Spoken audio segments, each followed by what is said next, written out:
toujours, encore et toujours lui. One Piece, il est dans la tête de tout le monde, dans les yeux de beaucoup de personnes, dans les statistiques d'énormément de Jump.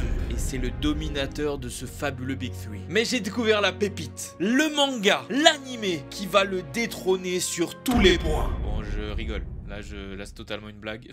Mais aujourd'hui, je vais vous présenter un animé qui risque de faire pâlir beaucoup de ceux qui vont arriver cette année. Heavenly Delusion, c'est de ça dont on va parler aujourd'hui.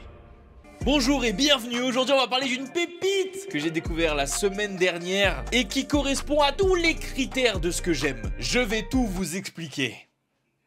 Tout commence dans ces fabuleux décors. Enfin fabuleux je sais pas, parce que le monde il est un peu décrépit. Comme vous pouvez le voir, des bâtiments en ruine, la végétation a repris ses droits, et dans ça, règnent des personnages à collectionner. Hein? Quoi? Et oui, cette vidéo est sponsorisée par Raid Shadow Legends. Raid Shadow Legends, c'est le jeu mobile que vous avez tous entendu parler dans n'importe quelle vidéo YouTube. Un jeu RPG, tour par tour, très détaillé au niveau des graphismes, à la collection de personnages extrêmement fournis, plus de 700 persos. Carrément, j'ai même pas fini ma phrase. Et une combinaison fabuleuse entre PVP et PVE. On le présente même plus. Cette année, Raid Shadow Legends fête son 4e anniversaire. Pour cette occasion, moi j'ai décidé d'inviter 4 personnages à dîner. Et alors, ils sont virtuels, et alors, je les invite à dîner, y a quoi? Déjà, j'ai envie de commencer par Astralon. Tu sais, il ferait un bon garde du corps. Regarde-le, il est intimidant, des ailes et tout, une épée. Et c'est en plus mon personnage préféré, donc lui, je l'invite. J'invite aussi Assassin. Toi aussi, je t'invite parce que bon, je pense que tu vas épauler Astralon, tu vas faire garde du corps avec lui. Mais j'avoue, si tu peux me donner la petite rêve de ta cagoule, moi j'aimerais bien l'acheter. Donc si je prends Géomancer pendant ce dîner-là, il peut nous faire rire aussi. Tu sais, il y a moyen, il nous fasse gaulerie et tout, donc je le prends. Et pour finir, en vrai, Kate, tu peux venir ou... Parce qu'une soirée sans filles, c'est un petit peu nul quand même. Enfin bref, dans Raid, il y a de la nouveauté. 4 ans qui sont là, mais 4 ans qui charbonnent. Le Live PVP Arena, une des fonctionnalités qui a été le plus demandée par les joueurs. Vous pouvez vous battre contre des joueurs en direct, choisir et bannir les champions que vous allez utiliser pour savoir qui est le vrai combattant le plus fort. Mais c'est pas la seule chose qui est intéressante dans ce mode là, vous pouvez également récupérer des récompenses. Toujours dans un but de régalade, si t'es membre de Prime Gaming, dans le jeu on te régale, on te donne de l'argent, on te donne des trucs, prends, fais-toi plaisir. Mais c'est pareil, avec le QR code qui est sur l'écran depuis le début de la sponsor, tu as toutes les récompenses qui passent à l'écran. Qu'est-ce que tu veux de plus? Tu viens d'arriver sur le jeu, t'as déjà un pack à 30 $. Non, je pense qu'on te régale trop ici. Je pense qu'on va arrêter de te régaler comme ça. Donc n'attends plus et rejoins Raid Shadow Legends.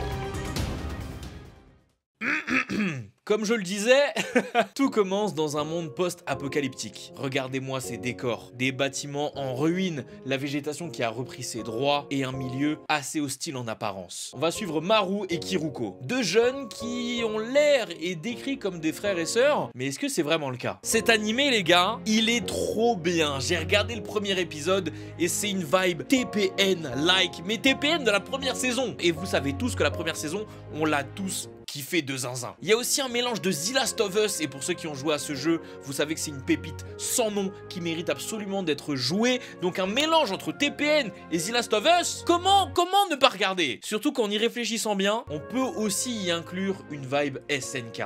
Oui les gars, SNK. Pourquoi je rajoute SNK dans cette vibe? Parce qu'on a deux points de vue dans l'animé. Le point de vue de Maru et Kiruko, qui sont tous les deux en train d'évoluer dans un monde post-apocalyptique, qui a l'air d'être assez hostile de par les humains, mais aussi de par... Attends, c'est qui? Mais quoi? C'est qui lui?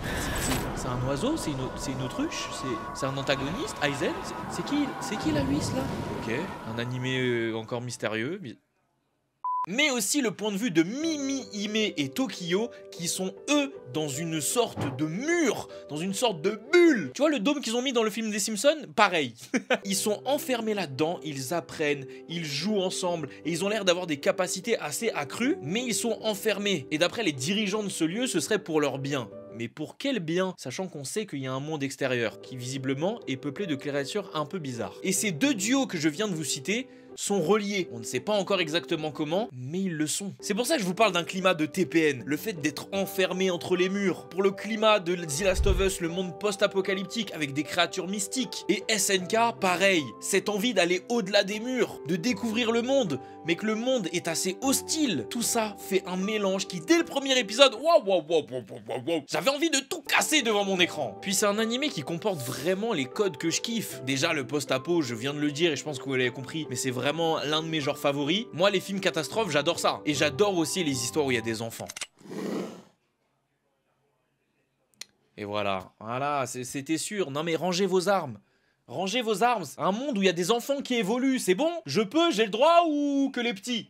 Non mais ça me fascine de voir des mondes comme ça où des enfants évoluent. Parce que justement, moi je veux savoir à quel point ils arrivent à se démerder dans un monde aussi cruel. Moi je veux voir quelle cruauté va leur arriver.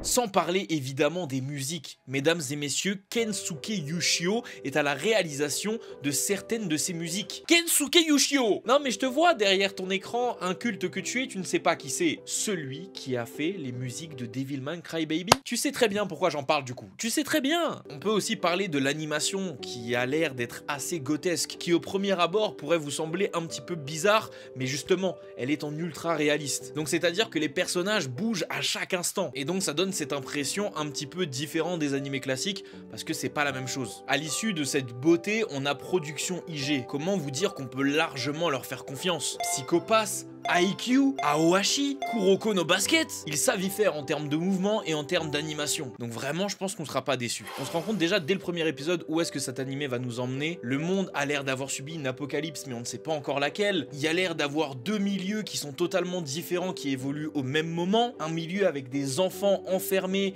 qui ont l'air d'apprendre des choses, mais en même temps d'avoir des compétences physiques et mentales assez accrues. De l'autre, deux personnages qui évoluent dans un monde post-apocalyptique rempli de mystères et de créatures uniques et épique avec un soupçon de futurisme, tout ça alimenté par une bonne musique et une bonne animation, avec des protagonistes qui à mon avis vont être super attachants, et un animé qui réserve à mon avis beaucoup d'horreur sans prendre de pincettes. Et ça, on aime, parce que c'est ce qu'avait réussi à faire TPN dès le premier épisode. Heavenly Delusion, Tengoku Demakyo ou E-Journée Beyond Heaven, tu choisis ce que tu veux. Il y a 3 appellations, frérot, fais un effort, tu choisis ce que tu veux. Est un ovni, sorti de nulle part. Je sais qu'il y a un manga, mais je n'étais pas du tout au courant, j'en ai jamais entendu parler. 13 épisodes sont prévus pour la première saison, et je vous assure que ça promet de surpasser des dingueries qui sont censées sortir cette année. Je vous ai volontairement pas donné de synopsis, mais les grandes lignes de l'épisode 1, pour que vous puissiez vous-même vous faire votre propre avis, et que vous découvriez à quel point cet animé rappelle TPN, The Last of Us et SNK. Et il fallait y penser parce que ces 3 mélanges ont l'air de très bien fonctionner malgré que je n'ai vu que l'épisode 1. Voilà l'animé qu'il faut suivre de très près cette année, ainsi que Hell's Paradise. Je vais pas en parler beaucoup de Hell's Paradise, certainement dans d'autres vidéos YouTube, mais je pense que certains d'entre vous ont déjà vu des vidéos qui traitent du manga Hell's Paradise ou bien même déjà du premier épisode, mais Heavenly Delusion est vraiment quelque chose à suivre de près. Avez-vous déjà vu cet épisode 1? Avez-vous l'intention de regarder cet épisode 1? Avez-vous l'intention de dire aussi que c'est moi qui vous ai donné envie? Parce que bon, après, faut rendre à César ce qui est à César aussi. Dans tous les cas, si vous kiffez les présentations d'animés, je pourrais très bien en faire d'autres, un petit peu dans cette même thématique. Peut-être que j'aurais mis un titre un peu aguicheur, évidemment, c'est pour vous faire cliquer, mais je pense pas que vous serez déçus en allant regarder l'animé. Dans tous les cas, retrouvez-moi tous les soirs à 18 h sur Twitch. En ce moment, on parle beaucoup d'animés, on fait beaucoup de choses autour de ça, mais pas que. Tous les dimanches à 10h03 sur YouTube. On compte faire 0 pause, donc n'hésitez vraiment pas à vous abonner et à suivre ça de très près. C'était Minotaku, merci Red Shadow Legend pour la sponsor, Jana.